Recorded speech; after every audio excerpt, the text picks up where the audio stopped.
மே 17 மற்றும் 18 ஆகிய 2 நாட்களையும் நாம் முள்ளிவாய்க்கால் நினைவேந்தல் நாளாகவும் சர்வதேச இனக்கொலை நாளாகவும் நினைவு கூர்ந்து வருகிறோம். தமிழீழ விடுதலை புலிகளை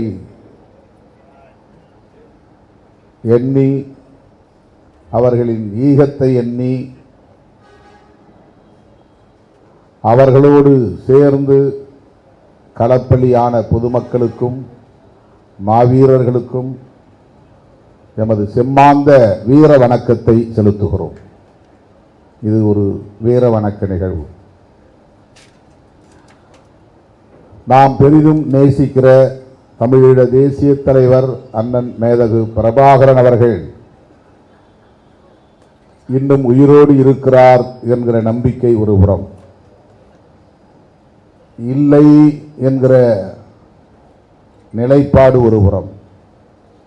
அதனால்தான் நமது நாடாளுமன்ற உறுப்பினர் ராமநாதன் அர்ஜுனா அவர்கள் சொன்னார், இருந்தால் தலைவன், இல்லை என்றால் இறைவன் என்று இங்கே சொன்னார்.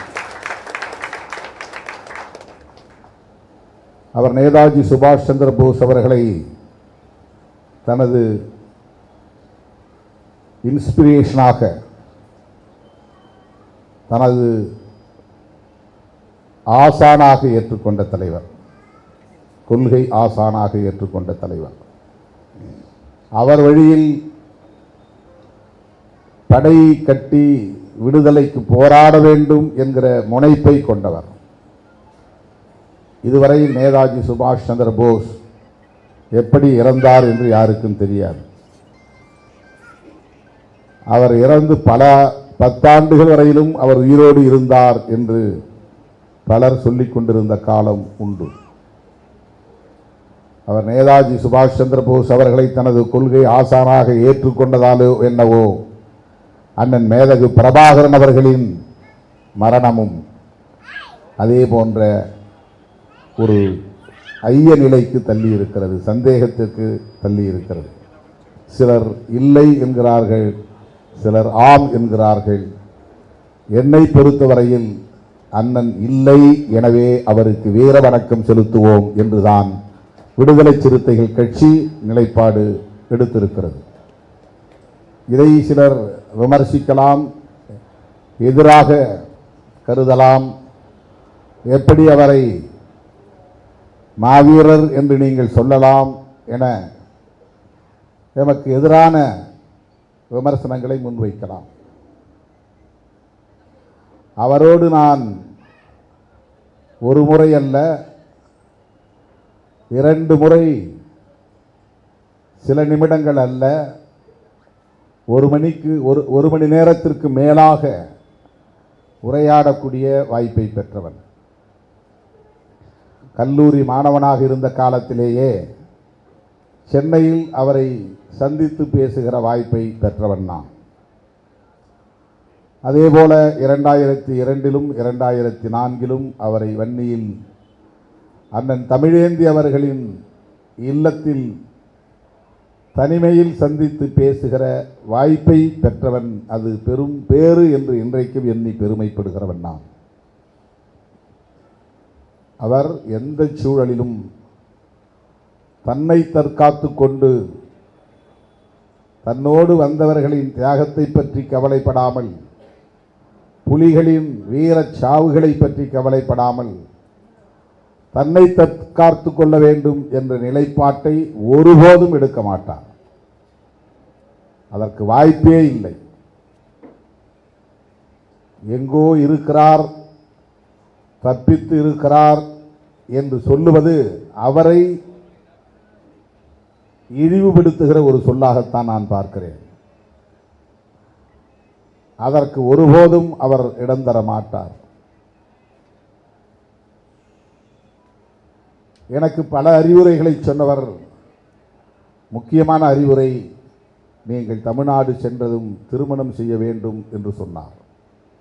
அதை சொல்லுகிற போது இந்த களத்தில் பகைவர்களோடு நான் துப்பாக்கி ஏந்தி நிற்கிற நிலையிலும் கூட நான் இல்லறம் ஏற்றிருக்கிறேன் அவர்களோடு களத்தில் நிற்கிறேன் என்று சொன்னார்.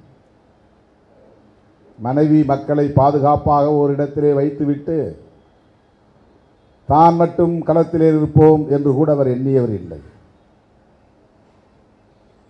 மனைவி பிள்ளைகள் தம் குடும்பத்தையே போராளிகளாக மாற்றி ஈழ விடுதலைக்கான போர்க்களத்திலே நிறுத்தியவர் அண்ணன் பிரபாகரன் அவர்கள்.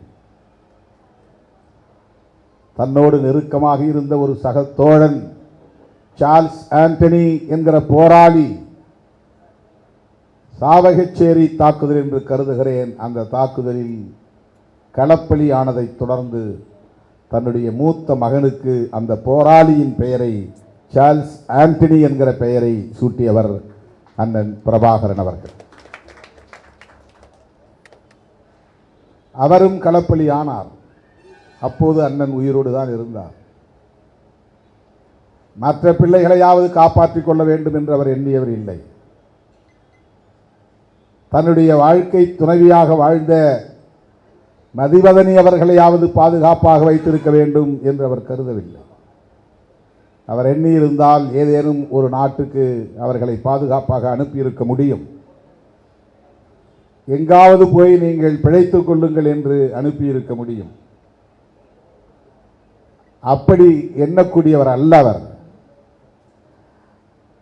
நாம் வென்றாலும் களத்தில் நின்று வெற்றி பெறுவோம், வீழ்ந்தாலும் களத்தில் சேர்ந்தே வீழ்வோம் என்று குடும்பத்தோடு களத்தில் நின்றவர் தன்னை தற்காத்துக் கொள்வதற்காக எங்கோ ஓடி பிழைத்துக் கொண்டிருக்கிறார், தப்பித்துக் கொண்டிருக்கிறார் என்று சொல்லுவதை ஒருபோதும் நம்மால் ஏற்க முடியவில்லை. அப்படி நான் நம்பினேன் என்றால் அவருடைய வீரத்தை களங்கப்படுத்துவதாகத்தான் நான் கருதுகிறேன். எனவே அடித்து சொல்லுகிறேன், அண்ணன் மாவீரராகிவிட்டார் என்பதுதான் உண்மை வரலாறு. எனவே லட்சோபலட்சக்கணக்கான விடுதலை சிறுத்தைகளின் சார்பில் அவருக்கு எமது செம்மாந்த வீர வணக்கத்தை செலுத்துகிறோம். நாடாளுமன்ற உறுப்பினர் ராமநாதன் அர்ஜுனா அவர்கள் தமிழ்நாட்டுக்கு வந்திருக்கிறார் என்பதை நேற்று ஊடகங்களின் மூலம்தான் அறிந்தோம். அவ்வப்போது சமூக ஊடகங்களில் அவருடைய பேச்சை நான் கேட்டிருக்கிறேன். மிகவும் துணிச்சலாக சிங்கள சபையில், அந்த சிங்களவர்களின் ஆதிக்கம் நிறைந்த சபையில் அண்ணன் பிரபாகரன் அவர்களின் பெயரை உச்சரிக்கக்கூடிய துணிச்சலை பெற்றவராக அர்ஜுனா இருக்கிறார் என்பதை எண்ணி நான் பெருமைப்பட்டிருக்கிறேன். திடீரென்று வன்னியரசு சொன்னார், அர்ஜுனா நம்முடைய அலுவலகம் வந்திருக்கிறார் என்று சொன்னார். நான் நினைத்தேன் இப்போது அமைச்சராகி இருக்கிற தம்பி தான் வந்திருக்கிறாரோ என்று கருதினேன். ஆதவ் அர்ஜுனா அவர் நம்மிடமிருந்து போனவர் தான், அவர்தான் வந்திருக்கிறாரோ என்று எனக்கு தோன்றியது. யார் என்று மீண்டும் கேட்டேன். இலங்கை எம்பி வந்திருக்கிறார் என்று சொன்னார். நீங்கள் அழைப்பு விடுத்தீர்களா என்று கேட்டேன். இல்லை, இந்த நிகழ்வு எப்படியோ அவருக்கு தெரிந்திருக்கிறது, நான் கட்டாயம் விடுதலை சிறுத்தைகளின் அலுவலகம் வருவேன் என்று உரிமையோடு சொன்னார் என்று சொன்னார். அப்படி உரிமையோடு நம்மை தேடி வந்து இந்த நிகழ்விலே பங்கேற்று அண்ணன் பிரபாகரன் அவர்களின் வீரம் செறிந்த வரலாறு குறித்து இங்கே அவர் உரையாற்றியதை நான் பெருமையோடு பாராட்டுகிறேன். ஆனால் எனக்கு ஒரு கவலை. இவர் எந்த கட்சியும் சாராதவர் தான். ஷன் மாஸ்டரிடம் கேட்டேன். இலங்கையிலே தமிழ்நாட்டில் இருப்பதைப் போல அங்கே சில கட்சிகள் தனித்தனியாக இயங்குகின்றன. அண்ணன் மேதகு பிரபாகரன் அவர்களுக்கு பிறகு தனித்தனி இயக்கங்களாக அவர்கள் இயங்குகிற நிலையில் ஒருவருக்கொருவர் விமர்சித்துக் கொள்ளுகிற நிலை இருக்கிறது. யாரோடு நாம் சேர்ந்து படம் எடுத்து கொண்டாலும் அவரை பிடிக்காதவர்கள் நம்மை கடுமையாக விமர்சிக்கிறார்கள்.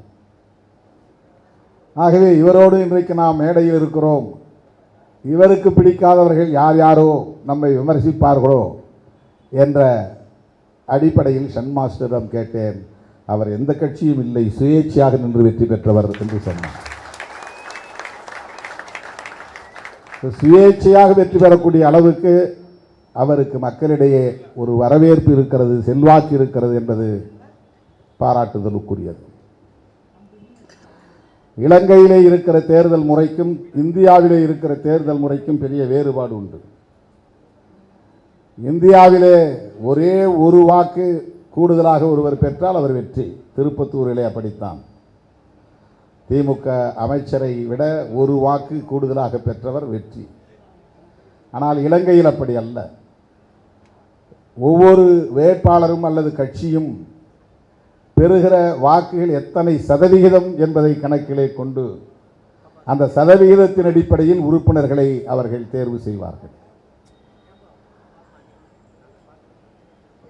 இன்றைக்கு தமிழ்நாட்டிலே திமுக கூட்டணிக்கு கிடைத்த சதவிகிதம் எவ்வளவு? அந்த சதவீதத்திற்கு சமமான எண்ணிக்கை உள்ள நாடாளுமன்ற உறுப்பினர், சட்டமன்ற உறுப்பினர்கள் தேர்ந்தெடுக்கப்பட்டு இருக்கிறார்களா என்றால் இல்லை.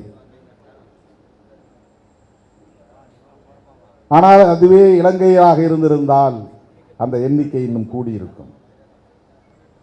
சதவிகிதத்தின் அடிப்படையில் உறுப்பினர்களை தேர்வு செய்கிற போது ஒவ்வொரு கட்சியும் கட்டாயம் அங்கே உறுப்பினராக இடம்பெற முடியும், அவர்கள் பெறுகிற வாக்கு சதவீதத்தின் அடிப்படையில். ஆனால் இந்தியாவில் அப்படி அல்ல. ஒரே ஒரு வாக்கு வெற்றியை தீர்மானிக்கிறது. எதிர்த்தரப்பில் இருக்கிறவர் வாங்கிய அத்தனை வாக்குகளும் பயனில்லாமல் போய்விடுகிறது. ஆனால் இலங்கையில் இருக்கிற தேர்தல் முறையில் ஒவ்வொரு வாக்கும் மதிப்புடையதாக மாறுகிறது. ஒவ்வொரு கட்சிக்கும் சதவிகித அடிப்படையில் நாடாளுமன்றத்தில் இடம்பெறுகிற வாய்ப்பை அது தருகிறது. அதை ஆங்கிலத்திலே பிஆர் சிஸ்டம் என்று சொல்வார்கள். தமிழ்நாட்டிலே சொன்னால் அங்கே பிஆர் இருக்கிறார்களா என்று சொல்வார்கள். பிஆர் என்றால் இங்கே அதை சாதியாகத்தான் பார்ப்பார்கள். ப்ரொபோர்ஷனேட் ரெப்ரசன்டேட்டிவ் சிஸ்டம் என்று பெயர். விகிதாச்சார பிரதிநிதித்துவம் என்கிற பெயரில் அப்படிப்பட்ட அந்த தேர்தல் முறையில் வெற்றி பெற்றிருக்கிற அன்பு இளவன் ராமநாத அர்ஜுனா அவர்கள் தடை செய்யப்பட்ட ஒரு இயக்கத்தின் தலைவரின் படம் பின்னணியில் இருக்கிற சூழலில் என்னை அங்கே கைது செய்ய வாய்ப்பு இருக்கிறது என்று சொன்னார். அதை பெருமையாக கருதுங்கள். பெருமையாக கருதுகிறேன் என்று அவரே சொன்னார். நான் மீண்டும் சொல்லுகிறேன், அது உங்களுக்கு வாய்த்த ஒரு பெருமை. நீங்கள் நாடாளுமன்ற உறுப்பினர், அவ்வளவு இலகுவாக உங்கள் மீது கை வைக்க முடியாது என்று நான் நம்புகிறேன். அதுவும் நீங்கள் ஒருங்கிணைத்த நிகழ்ச்சி அல்ல, நாங்கள் ஏற்பாடு செய்த நிகழ்ச்சி.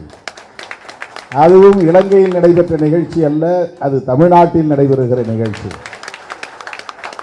இங்கேயும் அதற்கு தடை உண்டு. ஆனால் இது ஒரு அரங்க நிகழ்ச்சி. சுருக்கமாக சொன்னார். ஐயா நெடுமாறன் அவர்கள் ஒருங்கிணைத்த நிகழ்ச்சி ஒன்று ஆனந்த் தியேட்டர் அருகே இருந்த ஒரு அரங்கில் நடந்தது.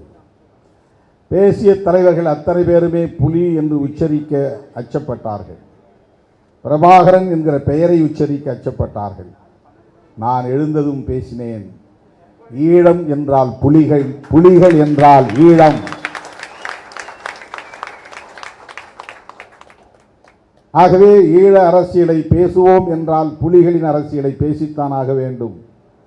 அதிலே நமக்கு என்ன அச்சம் இருக்கிறது, தயக்கம் இருக்கிறது? நான் திரும்ப திரும்ப சொல்லுவேன், அண்ணன் பிரபாகரன் பெயரை நீங்கள் கொடாவில் என்னை சிறைப்படுத்துங்கள் என்று நான் அந்த அச்சத்தை அன்றைக்கு தகர்த்தேன். அந்த அரங்கத்தில் அந்த அச்சத்தை, அந்த பீதியை நான் தகர்த்தேன். 2002 மானுடத்தின் தமிழ்கூட நிகழ்ச்சியில் பங்கேற்பதற்காக திரைத்துறையை சார்ந்தவர்களையும் எழுத்து இலக்கியம் போன்ற தளங்களில் பணியாற்றக்கூடியவர்களையும் தேர்வு செய்து அழைப்பு விடுத்த போது அரசியல் களத்திலிருந்து யாரேனும் ஒருவரை அழைக்க வேண்டுமே என்று கலை இலக்கிய பேரவையின் பொறுப்பாளர் அண்ணன் புதுவை ரத்தினதுரை அவர்கள் அண்ணன் மேதகு பிரபாகரன் அவரிடத்திலே போய் கேட்டாராம். இது அவரே சொன்னது. வீரசிங்க மண்டபத்திலே நடைபெற்ற நிகழ்ச்சியின் போது யாழ்ப்பாணத்திலே அந்த அரங்கில் நாங்கள் பேசி முடித்த பிறகு அவர் சொன்ன வார்த்தை, தம்பி, உங்களை அழைக்க வேண்டும் என்று நாங்கள் முடிவு செய்யவில்லை, தலைவர் தான் முடிவு செய்தார் என்று சொன்னார். நாங்கள் அரசியல் பிரிவிலிருந்து யாரை அழைப்பது?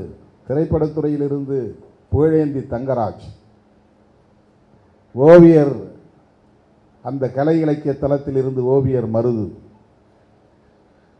இலக்கிய தளத்தில் இருந்து கவிஞர் இன்குலாப், அதேபோல எழுத்தாளர் ஜெயப்பிரகாசம். அரசியல் தளத்திலிருந்து யாரை அழைப்பது என்று எங்களுக்கு ஒரு தடுமாற்றம் இருந்தது. அவரிடத்தில் நான் போய் சொன்னேன். ஒரு துண்டு சீட்டிலே பெயரை எழுதி கொடுத்தார். நான் பிரித்து பார்த்தேன், திருமாவளவன் என்று இருந்தது என்று சொன்னார்.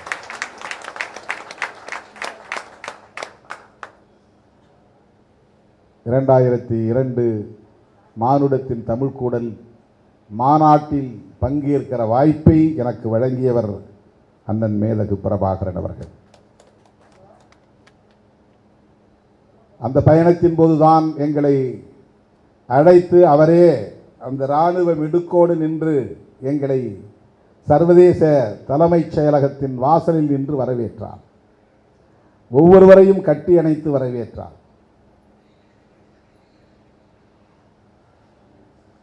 ராமநாதன் அர்ஜுனா அவர்கள் கேட்டார், நீங்கள் எப்போதாவது ஆமைக்கறி சாப்பிட்டது உண்டா என்று. அதற்காக சொல்லுகிறேன். எங்களை அழைத்து கொண்டு போய் பக்கத்தில் அமர வைத்து, அவருடைய இருக்கைக்கு அடுத்து வலதுபுறத்திலே என்னை அமர வைத்து விருந்து அளித்த போது என் இலையிலே மாமிசம் இல்லை. அவர் பார்த்துவிட்டு தன்னுடைய இலையிலிருந்து கோழிக்கறி எடுத்து வைத்தார், வறுத்த கோழிக்கறி. அண்ணா, நான் சாப்பிடுவதில்லை. சிக்கன் சாப்பிடுவதில்லையா என்று கேட்டார். இல்லை, நான் நான்வெஜ் சாப்பிடுவதே இல்லை என்று சொன்னேன். உடனே சொன்னார், இது என்ன சைவ சிறுத்தையா என்று கேட்டார். சைவ சிறுத்தையா என்று கேட்டார். எல்லோரும் அங்கே அத்தனை பேரும் கொல்லென்று சிரித்தார்கள். அவ்வளவு நகைச்சுவை உணர்வுள்ளவர். விருந்து முடித்த பிறகுதான் என் காதோரம் என்று சொன்னார், நாளை காலை 5 மணிக்கு உங்களை நான் சந்திக்க விரும்புகிறேன். சேரலாதன் உங்களை அழைத்து வருவார். நான் தமிழேந்தி இல்லத்தில் காத்திருப்பேன் என்று சொன்னார். அடுத்த நாள் தான் தனியே நான் அவரை சந்திக்கிற வாய்ப்பை பெற்றேன். இது ஒரு தகவலுக்காக. இதை எத்தனையோ முறை நான் பேசியிருக்கிறேன் என்றாலும் மீண்டும் நான் நினைவூட்டுகிறேன்.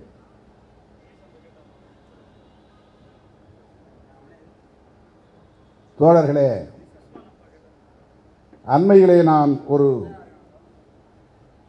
சந்திப்புக்கு, தமிழ்நாடு முதலமைச்சரின் சந்திப்புக்காக, இவரைப் போலவே நாடாளுமன்ற உறுப்பினர்,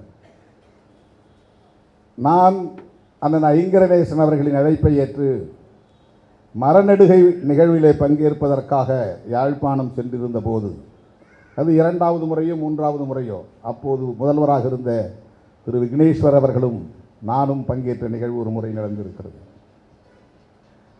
இடையிலே இன்னொரு நிகழ்வுக்காகவும் அவர் அழைத்து நான் போயிருக்கிறேன். அண்மையிலே அதே போல கார்த்திகை மாதம் வந்தால் அதை மரநடுகை மாதம் என்று அவர் அறிவித்து ஏராளமானவர்களுக்கு மரக்கன்றுகளை பரிசளிப்பதுண்டு. நம்முடைய முயற்சியில் 100 குழந்தைகளுக்கு அந்த நிகழ்வுகளில் ஈருருளி, இருசக்கர வண்டி, அதாவது சைக்கிள், மிதிவண்டி, நம்முடைய இயக்கத்தின் சார்பிலே ஒருங்கிணைக்க பெற்று அவர்களுக்கு வழங்குகிற நிகழ்வும் அதிலே நடக்கும். அதிலே தான் நான் பங்கேற்க போனேன். அப்போது யார் எந்த கட்சி, யார் என்ன அணி, யார் என்ன நிலைப்பாடு எடுத்திருக்கிறார்கள் என்பதெல்லாம் நமக்கு தெரியாது. தோழர் கஜேந்திரகுமார் பொன்னம்பலம் அவர்களும் அவருடைய கட்சியை சார்ந்தவர்களும் நான் தங்கியிருந்த இல்லத்தில் வந்து என்னை சந்தித்தார்கள். நெடுநேரம் பேசிக்கொண்டிருந்தோம். நானும் ஒரு பார்லிமெண்டேரியன், அவர்களும் பார்லிமெண்டேரியன்ஸ், நாடாளுமன்ற உறுப்பினர்கள். அவர்கள் சில கருத்துக்களை விவரித்து சொன்னார்கள், அவர்களின் நிலைப்பாட்டை பற்றி. நிறைவாக நான் என்ன செய்ய வேண்டும் என்று கேட்டேன். இதை நாடாளுமன்றத்திலே நீங்கள் எழுப்ப வேண்டும் என்பதை தாண்டி தமிழ்நாடு சட்டமன்றத்தில் ஒரு தீர்மானம் நிறைவேற்றச் சொல்ல வேண்டும் அல்லது ஒரு கடிதம் எழுதச் சொல்ல வேண்டும் என்று சொன்னார்கள். நான் சொன்னேன், இதை பற்றி ஆழமாக தெளிவாக விவரித்து சொல்ல உங்களால் தான் முடியும். உங்கள் நிலைப்பாட்டை பற்றி. ஆகவே நான் போய் சொல்லி அதை அவர்கள் செய்வார்களா என்று எனக்கு தெரியவில்லை. எனவே நீங்கள் விரும்பினால் முதல்வரை சந்திக்க நான் ஏற்பாடு செய்கிறேன். நாங்கள் அந்த கூட்டணி கட்சியிலே இருப்பதனால் அந்த அனுமதிக்கான வாய்ப்பை ஏற்படுத்தி தர முடியும், அனுமதி பெற்றுத்தர முடியும், நேரம் பெற்றுத்தர முடியும் என்று சொன்னேன். அதன்படி அவர்கள் கடிதம் எழுதினார்கள். அந்த கடிதத்தை கொண்டு போய் முதலமைச்சரிடம் கொடுத்தேன். அவரும் உடனே ஒப்புக்கொண்டு வர சொல்லுங்கள் என்றார். நானும் உடன் சென்றேன். அந்த விவரங்கள் என்ன என்பதை அவர்கள்தான் விளக்கி சொன்னார்கள். அவ்வளவுதான். நாளைக்கு யாராவது வந்தால், ராமநாதன் அர்ஜுனா அவர்களைப் போல யாரும் வந்தால், என்னை பொறுத்தவரையில் அவர்கள் ஈழத்தமிழர்கள், என்னுடைய நேசத்திற்குரியவர்கள், பாசத்திற்குரியவர்கள், மதிப்புக்குரியவர்கள் என்று மட்டும்தான் அணுக முடியும். சன் மாஸ்டர் யார், அவர் பின்னணி என்ன, அது எனக்கு தெரியாது. அப்படி தெரிந்து நான் உறவாட முடியாது. கஜேந்திரகுமார் பொன்னம்பலம் யார், அவர் என்ன நிலைப்பாட்டில் இருக்கிறார், அவர் யாரை எதிர்த்து அங்கே அரசியல் செய்கிறார், யாரோடு கைகோர்த்து நிற்கிறார் என்பது நமக்கு தெரியாது. அவர் ஒரு நாடாளுமன்ற உறுப்பினர். ஆகவே நான் முதல்வரை சந்திக்க வேண்டும், நான் அதற்கு ஏற்பாடு செய்கிறேன், அவ்வளவுதான். நான் போனேன், அவர்கள் பேசினார்கள். பிறகு செய்தியாளர்களை சந்தித்தோம். அந்த செய்தியாளர்கள் சந்திப்பில் நான் ஒன்றை சொன்னேன். ஈழம்தான் தீர்வு, இதை சொல்லிட்டு தான் சொல்கிறேன். ஈழம்தான் தீர்வு. ஏன்னா தமிழ்நாட்டில் தொடர்ந்து ஈழம்தான் தீர்வு என்பதை திரும்ப திரும்ப சொல்லிக் கொண்டிருக்கிற இயக்கம் விடுதலை சிறுத்தைகள் கட்சி. ஈழம் குறித்து உலகத் தமிழர்களிடையே பொது வாக்கெடுப்பு நடத்த வேண்டும் என்கிற கருத்தையும் தொடர்ந்து சொல்லி வருகிற இயக்கம் விடுதலை சிறுத்தைகள் கட்சி. ஆனால் நடைமுறை அரசியல் என்பது முக்கியமானது. இன்றைய நிலையில் சர்வதேச சமூகத்தின் நல்லெண்ணத்தை பெறாமல், அவர்களின் ஆதரவை பெறாமல், அவர்களின் ஒத்துழைப்பை பெறாமல் நம்மால் சர்வதேச பொறிமுறை விசாரணையை கூட வென்றெடுக்க முடியாது. இதுவரையில் குற்றவாளிகள் யாரும் விசாரிக்கப்படவில்லை. ராஜபக்சே குடும்பத்தினர் யாரும் தண்டிக்கப்படவில்லை. ஏனென்றால் இந்த யுத்தம் நடந்து முடிகிற வரையில் ஐநா பேரவை வேடிக்கை பார்த்தது. ஏன் வேடிக்கை பார்த்தது என்றால் அவர்களும் இதில் உடந்தையாக இருந்தார்கள் என்பதுதான் உண்மை. எல்லாம் முடிந்த பிறகு ஐநா பேரவையின் பொதுச் செயலாளர் அங்கே போய் பார்த்துவிட்டு வந்து சில அத்துமீறல்கள், மனித உரிமை மீறல்கள், வயலேஷன் ஆஃப் ஹியூமன் ரைட்ஸ் நடந்திருக்கிறது என்று மட்டும் சொல்லிவிட்டு போனார். அவ்வளவு பெரிய இனக்கொலை நடந்தது. அப்பாவி பொதுமக்கள் லட்சக்கணக்கிலே படுகொலை செய்யப்பட்டார்கள். குழந்தைகள், முதியவர்கள், கர்ப்பிணி பெண்கள் உட்பட மருத்துவமனைகளையும் குறிவைத்து தாக்கியதில் படுகொலை செய்யப்பட்டார்கள். இது அப்பட்டமான ஜெனோசைட்.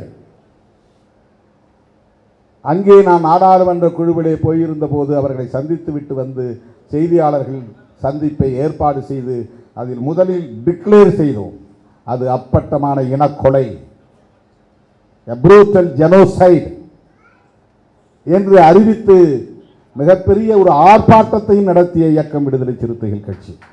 அதுவரையில் தமிழ்நாட்டில் இருந்தவர்கள் அதை ஹியூமன் ரைட்ஸ் வயலேஷன் தான் சொல்லணும், வார் கிரைம்ஸ் என்ன சொல்லலாம் என்று தயங்கிக் கொண்டிருந்த போது அதை இனக்கொலை என்று முதலில் டிக்ளேர் செய்த இயக்கம் விடுதலை சிறுத்தைகள் கட்சி, கண்டித்த இயக்கம் விடுதலை சிறுத்தைகள் கட்சி. நான் நாடாளுமன்ற உறுப்பினராக வெற்றி பெற்றதை பிடிக்காத கும்பல், அந்த நாடாளுமன்ற குழுவில் நானும் ஒருவனாக இடம்பெற்றதை பிடிக்காத ஒரு கும்பல், ராஜபக்சேவிடம் கை குலுக்கிறேன் என்பதும், ராஜபக்சேவிடம் அதை வாங்கினேன் இதை வாங்கினேன் என்பதும், அவதூறுகளை பரப்புவதும் இன்றைக்கும் செய்து கொண்டுதான் இருக்கிறார். அது ஒரு புறம். தோழர்களே, அதை ஜெனோசைட் என்று சொல்லி போராட்டம் நடத்திய நாங்கள், பொது வாக்கெடுப்பு நடத்த வேண்டும் என்று சொல்லுகிற நாங்கள்,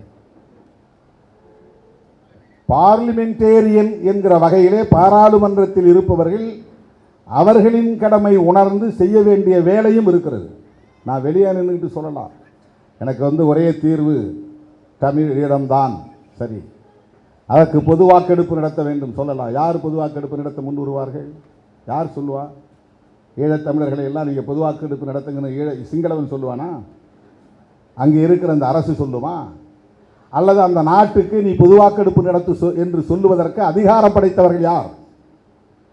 உலக நாடுகளுக்கு இது போன்ற அறிவுரையை சொல்லுவதற்கு அதிகாரம் படைத்த ஒரே ஒரு அமைப்பு ஐநா பேரவை தான். ஐநா பேரவையை தவிர வேறு யாரும் சொல்ல முடியாது. இல்லைன்னா சர்வதேச நீதிமன்றம் ஆணையிடணும். லீகல் ப்ரொவிஷன் அப்படி இருந்தால் சர்வதேச நீதிமன்றத்தில் வழக்கு தொடுத்து ரெஃபரண்டம் நடந்துக்க அப்படின்னு ஒரு டைரக்ஷன் வாங்கலாம். அதையும் அவன் இம்ப்ளிமெண்ட் பண்ணணுங்கிறதுக்கு எந்த கட்டாயம் கிடையாது, வாய்ப்பே இல்லை. அது நம்முடைய ஆசை, அவ்வளவுதான். ஒரு பொது வாக்கெடுப்பு நடத்த வேண்டும் என்று நாம் கோரிக்கை வைக்கிறோம், அவ்வளவுதான். அதை செய்யக்கூடிய அதிகாரம் பெற்றவன் யார்? அதை வலியுறுத்தக்கூடிய அதிகாரம் பெற்றவன் யார்? அதை நடைமுறைப்படுத்துகிற அதிகாரம் பெற்றவன் யார்? அந்த கேள்விக்கு யாராலும் விடை சொல்ல முடியாது. ஐநா பேரவை நினைத்தால் மட்டும்தான் அதை கூட ஒரு முடிவாக எடுத்து அழுத்தம் கொடுக்க முடியும். அப்படி அழுத்தம் கொடுப்பதற்கு இந்தியா உள்ளிட்ட பல நாடுகளின் ஒப்புதல் இருந்தால் மட்டும்தான் நடக்கும். இந்தியாவை நாம் கடுமையாக விமர்சனம் செய்வோம், ஆனால் இந்தியாவின் ஒப்புதல் வேண்டும் என்று எதிர்பார்ப்போம்.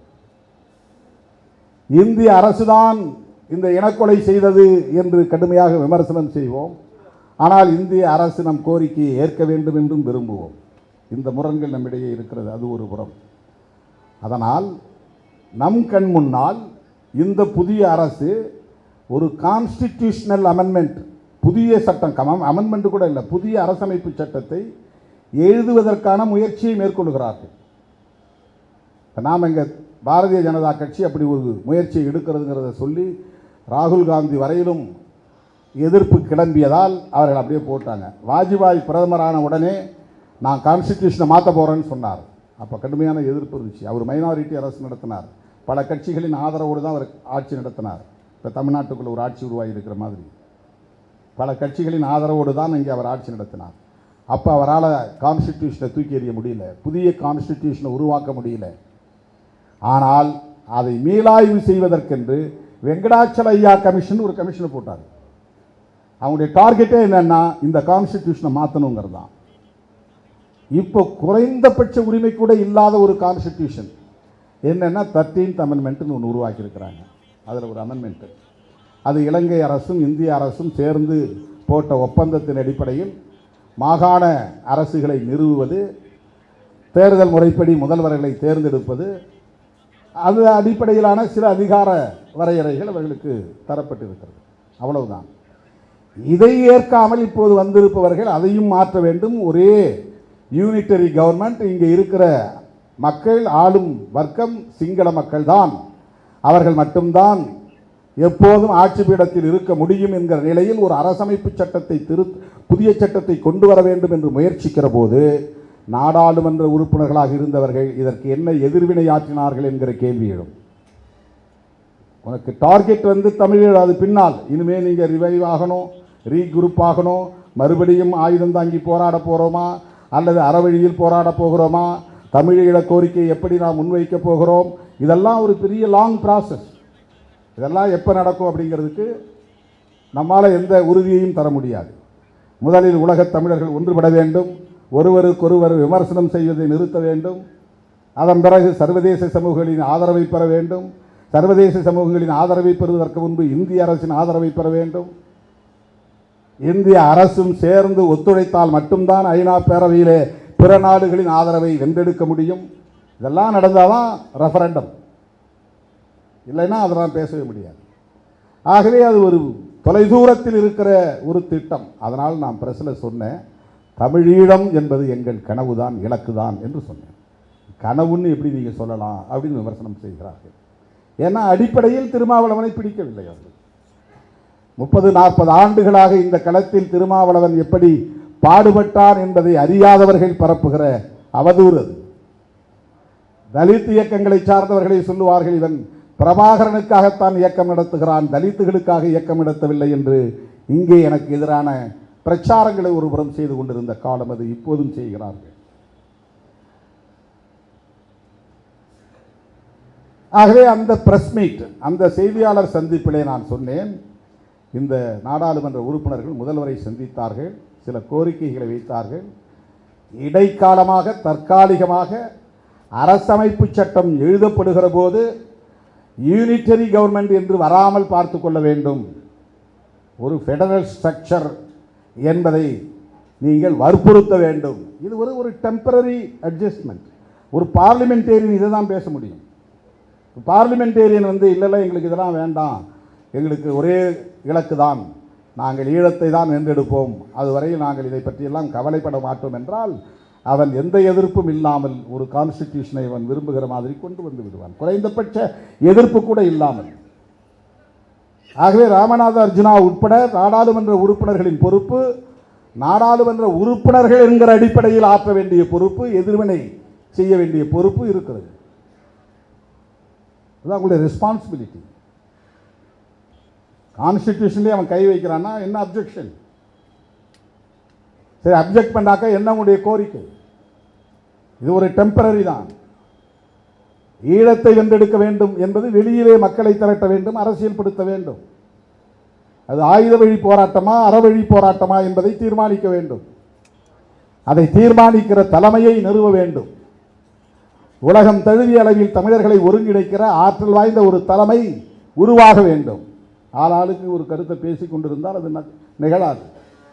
தீவிரமான திருமாவளவன், தீவிரமான ஈழப்பற்றாளரான திருமாவளவனையே நீங்கள் அவதூறு பரப்பி, வதந்திகளை பரப்பி, காயப்படுத்தி, நீ யாருடா எங்களை பற்றி பேச என்று சொல்லக்கூடிய அளவுக்கு ஆதரவையே வேண்டாம் என்று புறந்தள்ளக்கூடிய நிலையை உருவாக்குகிறார்களே தவிர ஆதரவாளர்களை ஒருங்கிணைக்கிற முயற்சி கூட இல்லை.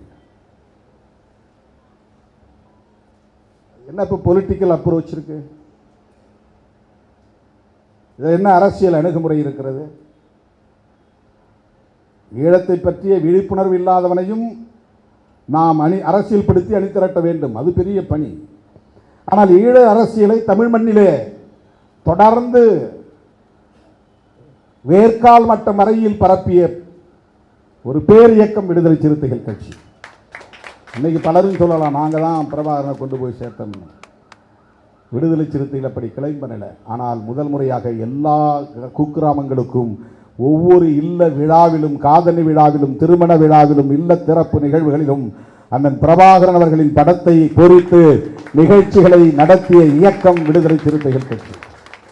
அதுக்கு முன்னாடி வெறும் இன்டலெக்சுவல் டீமில் ஒரு அரங்கத்துக்குள்ள ஒரு குழு அப்படிங்கிற அடிப்படையில் தான் அது விவாதிக்கப்பட்டிருந்தது.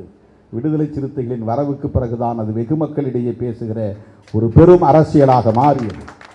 அப்படிப்பட்ட அந்த இயக்கத்தையே நீங்கள்லாம் இதை பற்றி பேசக்கூடாது. நீங்கள் ராஜபக்சேகிட்ட கை குலுக்குனீங்க. ஒரு ஃபோரத்தில் எப்படி நடந்துக்கணும் அப்படிங்கிற ஒரு டெக்கோரம் இருக்குது. எனக்கு அவங்கள பிடிக்காமல் இருக்கலாம், அந்த அரசியல் நமக்கு முரண்பாடாக இருக்கலாம். ஆனால் ஒரு அவை நாகரிகத்தோடு நடந்து கொள்ள வேண்டியது தான் டிப்ளமசி.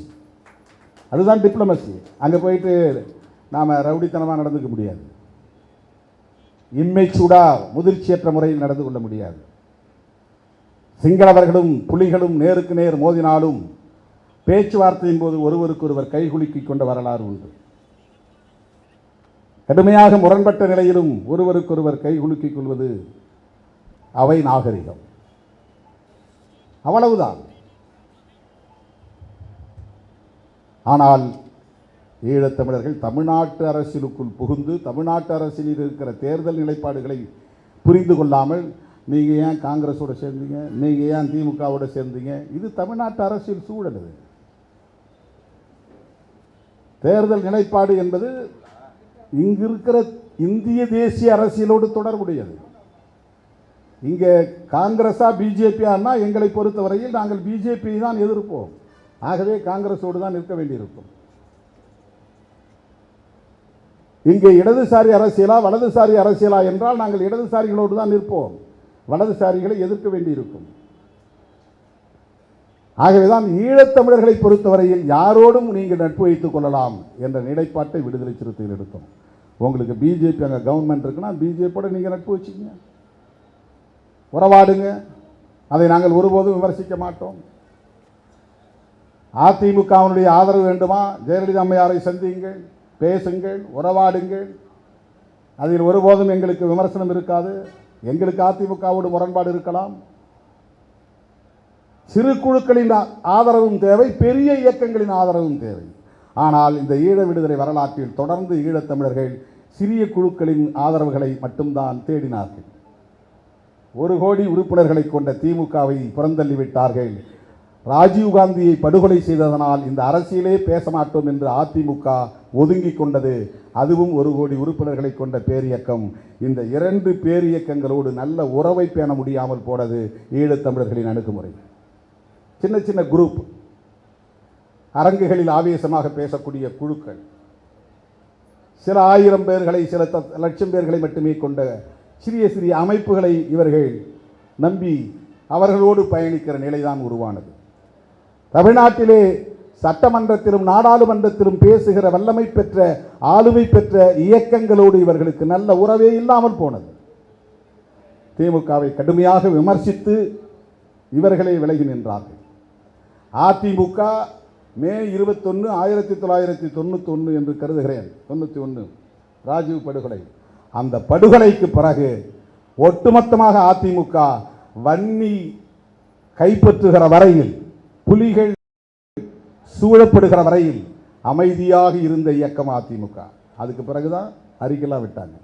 புலிகள் அழிந்து விட்டார்கள் என்று தெரிந்த பிறகுதான், இயக்கம் அழிக்கப்பட்டு விட்டது என்று தெரிந்த பிறகுதான் 2009 வரையில், 91 2009 வரையிலும் ஒரு சிறு அசைவு கூட அதிமுக பக்கத்தில் கிடையாது. ஈழத்தை உச்சரித்ததில்லை, பிரபாகரன் பெயரை உச்சரித்ததில்லை, அந்த அரசியலை பேசியதே இல்லை. 1 கோடி உறுப்பினர்களை கொண்ட ஒரு இயக்கம் முற்றாக விலகி நின்றது. இதையெல்லாம் பொருட்படுத்தாமல் நீ ஏன் காங்கிரஸோட போன, நீ ஏன் கருணாநிதியோட போன என்கிற விமர்சனங்கள், அதை நாம் பொருட்படுத்தவில்லை. ஆனால் இவற்றை தாண்டி சிந்திக்க வேண்டிய பொறுப்பு ஈழத்தமிழர்களுக்கு, அறிவார்ந்த தளத்தில் பணியாற்றக்கூடியவர்களுக்கு, உண்மையிலேயே ஈழம் விடுதலை பெற வேண்டும் என்கிற வேட்கை உள்ளவர்களுக்கு இருக்கிறது.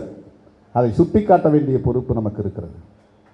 ஆகவே அவர்கள் நாடாளுமன்றத்தில் பணியாற்றுகிற காரணத்தினால் கான்ஸ்டிடியூஷனை புதிதாக எழுதப் போகிறார்கள் என்கிற சூழலில் ஏதேனும் ஒரு எதிர்வினை ஆற்ற வேண்டும் என்கிற பொறுப்புணர்வோடு இந்த கோரிக்கையை ஒரு மாநில அரசிடம் சொல்ல வேண்டும் என்று விரும்பிய போது அவர்களை சந்திக்க வைப்பதற்கான சூழல் என்னால் உருவாக்க முடியும் என்கிற ஒரு தொடர்பை நான் வைத்திருந்த நிலையில் வாங்க அழைச்சிட்டு போகிறேன். நாளைக்கு அவர் அர்ஜுனா பார்க்கணும்னு விரும்பினால் இன்றைய முதல்வரை கூட நான் அழைத்து கொண்டு போய் காட்ட முடியும். அவ்வளவுதான். இது என்னுடைய வேலை, இது என்னுடைய வேலை. இதில் நீங்கள் யார், எந்த அணி, என்ன அரசியல் பேசுகிறீர்கள் என்பதையெல்லாம் நான் எப்படி ஆய்வு செய்ய முடியும்? 100 விழுக்காடு தூய்மையாக ஈழ விடுதலைக்கான அரசியலில் ஈடுபட்ட விடுதலை சிறுத்தைகளையே கொச்சைப்படுத்துகிற நிலை, திருமாவளவனை கொச்சைப்படுத்துகிற நிலை. ஆனால் அதையும் தாண்டி இன்றைக்கு சிறுத்தைகளின் குரலாய் தம்பி வன்னியரசுவின் குரல் தன்னுடைய கன்னி உரையிலேயே சட்டமன்றத்தில் ஒலித்தது. இதுதான் சிறுத்தைகள், இவர்கள்தான் சிறுத்தைகள். ஈழம் வெல்லும், அதனை காலம் சொல்லும் என கூறி மாவீரர்களுக்கு வீர வணக்கம் செலுத்தி அழைப்பை ஏற்று வருகை தந்த என் உயிரின் உயிரான விடுதலை சிறுத்தைகள் அனைவருக்கும் நன்றி கூறி விடைபெறுகிறேன். நன்றி, வணக்கம்.